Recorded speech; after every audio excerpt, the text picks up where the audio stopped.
discovering a thing called science. The year I turned 13, I became aware that things in me were changing. Not only my body, but also my interests. I was growing up. I stopped hunting as much and began hanging out more in the trading center with Jeffrey and Gilbert. We met other boys for endless rounds of bawo, a popular Mancala game played with marbles on a long wooden board lined with holes. The object is to capture your opponent's front row and stop him from moving. Bawo requires strategy and quick thinking. I'll admit I was pretty good and often beat the other boys. This filled me with joy, since several of them had been the ones who'd benched me in soccer. If I couldn't have magic power, at least I had bawo. Also around this time, Jeffrey and I started taking apart old radios to see what was inside. After a lot of trial and error, we began figuring out how they worked. Since we didn't have electricity or television, the radio was our only link to the world outside our village. The same was true in many other parts of Africa. In most places you go, whether it's deep in the forest or in the city, you'll see people listening to small portable radios. At the time, Malawi had 2 stations called Radio 1 and Radio 2, both run by the government. In addition to giving us the news and sports, they also played Malawian reggae music and American rhythm and blues, along with Chichewa gospel choirs and Sunday church sermons. From the moment I heard sound coming out of a radio as a boy, I wanted to know how it got there. When Jeffrey and I started cracking them open to investigate, it was like spying a secret world. "Why are those wires different colors?" I asked, "and where do they all go?" Jeffrey said, "and how do they make it possible to hear Dolly Parton, who lives all the way in America? And how can Dolly Parton be singing on Radio 1 while Shadrach Wame preaches on Radio 2? We had lots of questions, but no one seemed to have any answers, so I set out to find them myself. After cracking open every radio we could find, Jeffrey and I figured out some things. For instance, we discovered that white noise, that static shh sound that you hear between stations, and most other functions originate from the circuit board. This is the biggest piece inside a radio, and it contains all the little wires and bits of plastic. The ones that look like beans are called transistors, and they control the power that moves from the radio onto the speakers. I learned this by removing one and hearing the volume greatly reduce. Before long, people were bringing their broken radios and asking us to fix them. Our workshop was in Jeffrey's bedroom, which was piled high with heaps of wires, circuit boards, motors, cracked casings, and countless other pieces we'd collected. Just like with our toy trucks, we relied heavily on recycled materials and a lot of improvisation. The same applied to the tools we needed to fix radios. For instance, we didn't have a proper soldering iron to weld the metal pieces to the circuit boards. Instead, I took a thick piece of wire and heated it over the kitchen fire until it was red hot, then quickly used it to fuse the metal joints together. In order to tell what was broken in the radios, though, we needed a power source. We didn't have any money to buy new batteries, so Jeffrey and I started digging in the waste bins in the trading center, looking for ones that people had discarded. You're probably wondering, how can you use a dead battery? Well, the trick is to finding the right kind of dead battery. Batteries used in handheld radios were deader than dead, mainly because these devices didn't require a lot of power and don't require a lot of power and drain the battery of every drop. The trick was to find batteries used in big cassette or CD players. Since they demand such high voltage, the battery would often fail before it was totally empty, leaving a few precious morsels of power. To test the battery, we would attach a wire to each end, the positive and negative, and connect those to a small flashlight bulb. The brighter the bulb, the stronger the battery. Next, we would crush a shake carton, making it good and flat, and roll it into a tube. Inside, we stacked the batteries with the negative and positive ends facing the same direction.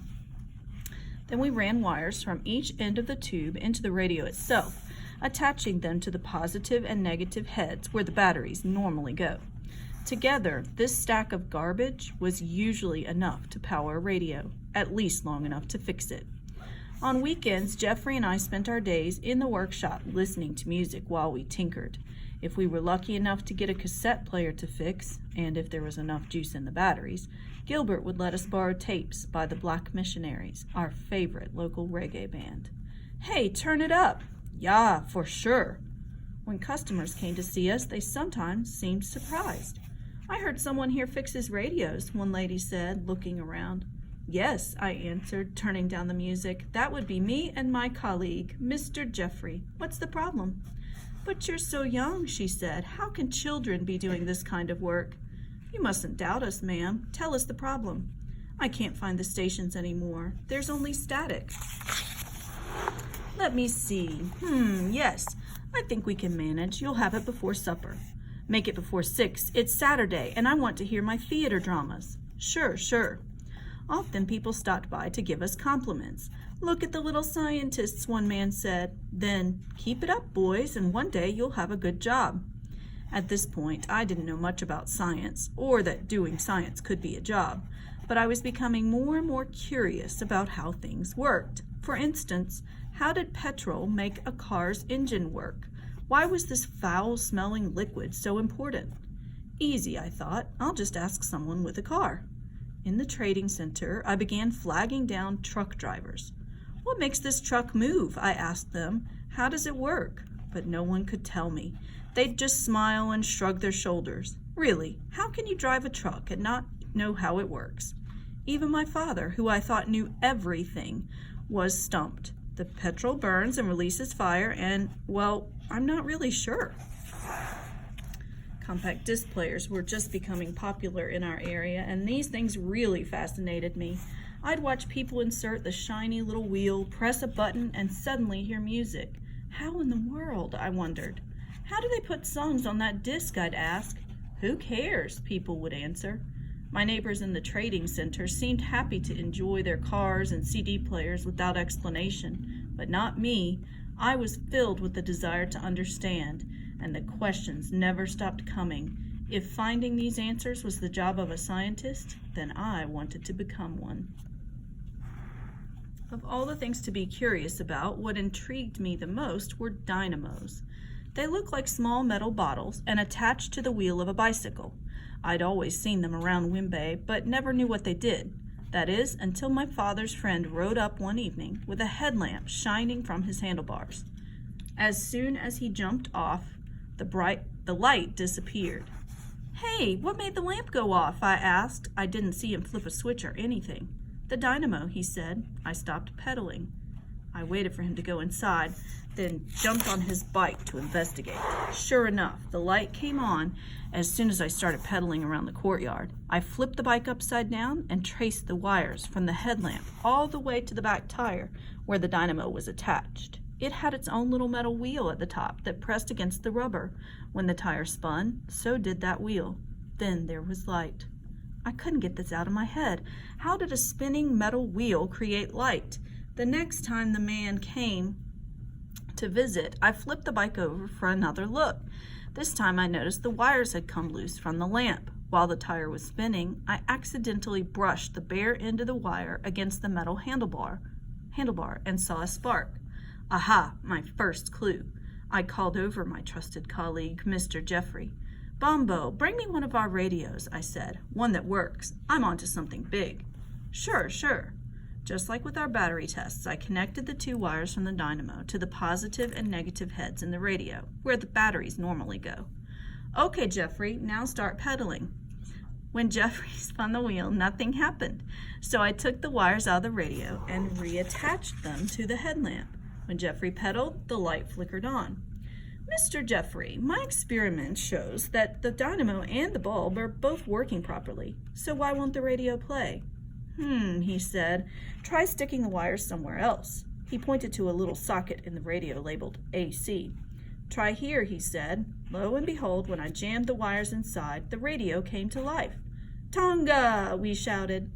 I pedaled the bicycle as Billy Conda sang his happy music on Radio 2. Jeffrey became so excited that he started to dance. "Keep pedaling," he said. "This is one of my favorite songs." "Hey, but I want to dance too." Without realizing it, Jeffrey and I had just discovered something called alternating and direct current.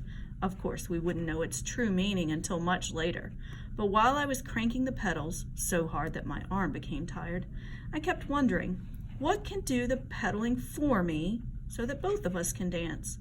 Well, the answer was electricity. The dynamo had given me a small taste of this magical thing, and I soon became determined to try and make some on my own. Many of you have probably been saying, but doesn't everyone have electricity? It's true that most people in Europe and America are lucky to have lights whenever they want them, plus things like air conditioning and microwave ovens. But in Africa, we're not so lucky. In fact, only about 8% of Malawians have electricity in their homes, and most of them live in the city. Not having electricity meant that I couldn't do anything at night. I couldn't read or finish my radio repairs. I couldn't do my homework or study for school. No watching television. It also meant that when I walked outside to the toilet, I couldn't see the big spiders or roaches that like to play in the latrine at night. I only felt them crunch under my bare feet. Whenever the sun went down, most people stopped what they were doing, brushed their teeth, and went straight to bed. Not at 10 p.m. or even 9 o'clock. But 7 in the evening. Who goes to bed at 7 in the evening? Well, most of Africa.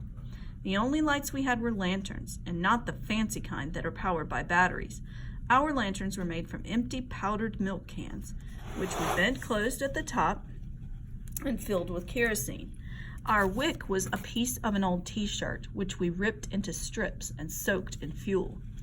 Kerosene looks a lot like gasoline and smells just as bad. Worse, it produced thick black smoke that irritated our eyes and throats and made us cough. And because most people's roofs were made from straw, the lanterns were a real fire hazard. Growing up, I heard many stories of people's homes burning down because someone knocked over a lantern. Electricity does exist in Malawi, but it's very expensive and hard to get at your house. Getting on the grid involves squeezing in the back of a pickup truck taxi and riding several hours to Lilongwe, the capital city. There, you would catch another bus to the offices of Electricity Supply Corporation of Malawi, ESCOM, and wait hours in a stuffy lobby until the sour-faced agent called your name. What do you want? They might ask. I would like electricity, you'd tell them. We'll see what we can do. After you'd filled out an application and paid a lot of money, they would ask you to draw them a map of your village and house. That's me, you say. I live here. And if your application got approved, and if the workers were able to find your home, then you'd have to pay more money for them to install a pole and wires. Once you had electricity, you'd be very happy. You'd plug in your radio and dance to the music. That is, until ESCOM cut the power, which they did every week, usually at night. After all that money and trouble, you'd still find yourself going to bed at 7. Why does ESCOM turn off the power? Part of the reason is deforestation, which is a real problem in Malawi and other parts of the world. Thanks to the tobacco and maize estates, most of the lush green forests that covered the country back in Grandpa's youth are gone. The rest is being cut down and used as firewood. You see, since we don't have electricity, most Malawians, including my family, rely on fires for everything from cooking to heating bath water. The problem is that now the firewood is running low. It's so bad that sometimes my sisters have to walk several miles just to find a handful of wood to cook our breakfast. And if you've ever built a campfire, you know that a handful of wood doesn't last very long. Without trees and forests covering the land, simple storms can turn into flash floods. Whenever it rains heavily, the water rushes through our farms and carries away the important soil and minerals that help plants to grow. The soil, plus a lot of plastic bags and other garbage, washes into the Shire River, where ESCOM produces all of Malawi's electricity from turbines. The turbines get clogged with mud and garbage and have to be turned off and cleaned, which causes power cuts across the country. And every time ESCOM issues power cuts, they also lose money. This means they must raise prices to get their money back, making the cost of electricity higher and higher.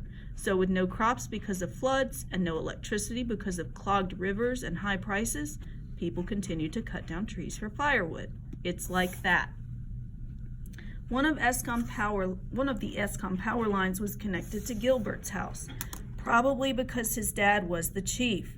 The first time I went there as a boy, I couldn't believe what I saw. Gilbert walked into the living room, touched the wall, and a light came on. Just by touching the wall. Of course, now I know that he really flipped a light switch. But after that day, I started thinking, why can't I touch the wall and get light? Why am I always the one stuck in the dark, searching for a match?